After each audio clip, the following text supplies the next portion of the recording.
Hi, doing a quick tutorial on how to accomplish the Ebert-Analysis assignment for DS 106.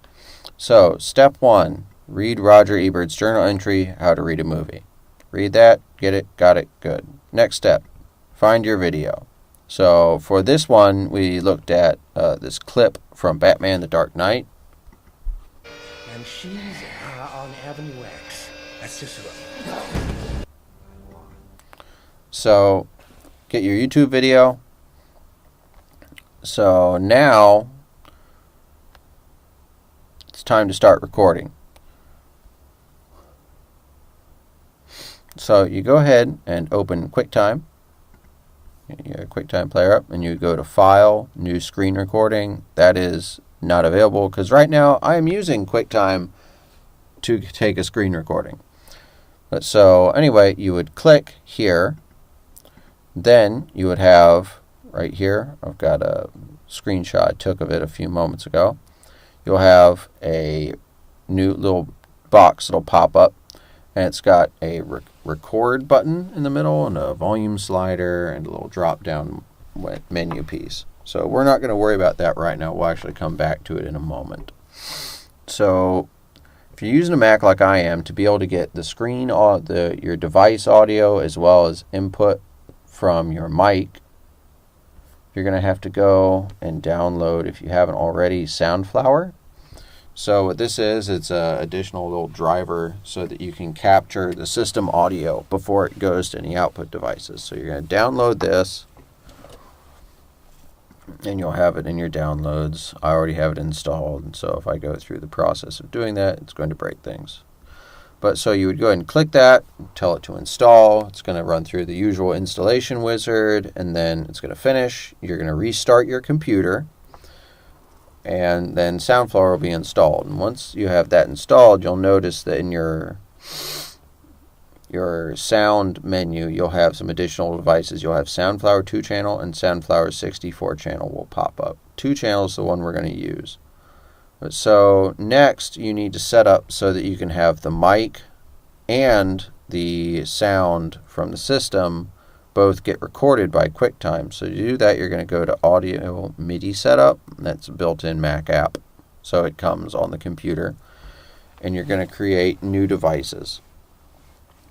So to do that, you're going to do, and I've got 2 that I've already created right here.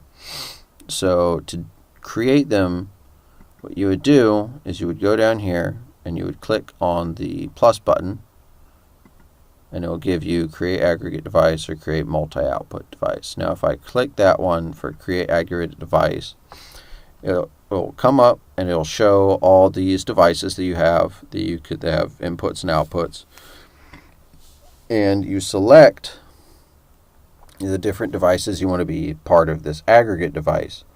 So for me, I'm using my built-in microphone to record, and I'm using Soundflower 2-channel, and that's catching the system audio.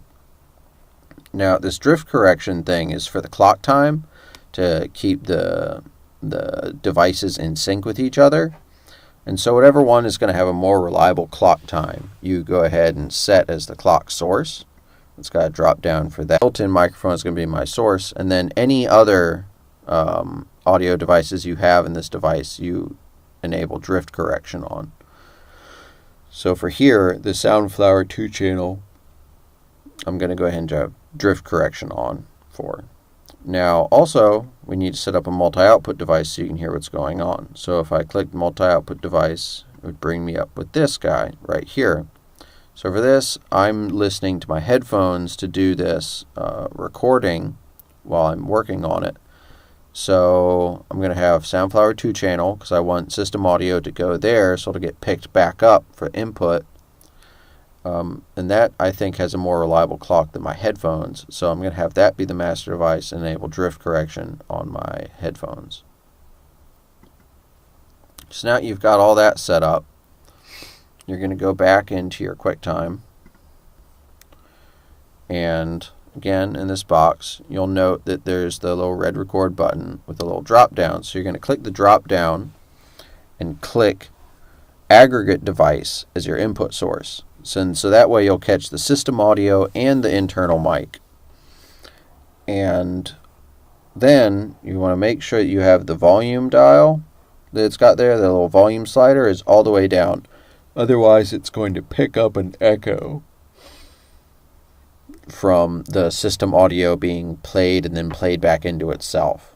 If you wanted an echo, I guess you could do that. But I don't want an echo, and I don't think you do either, so don't do that.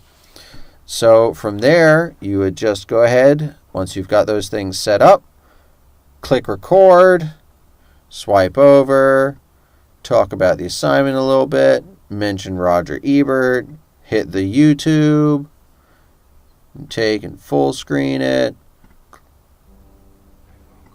click play, talk about the video for a while, get back out of it, go back over to your QuickTime, and then conclude with, this is, hope you enjoyed it.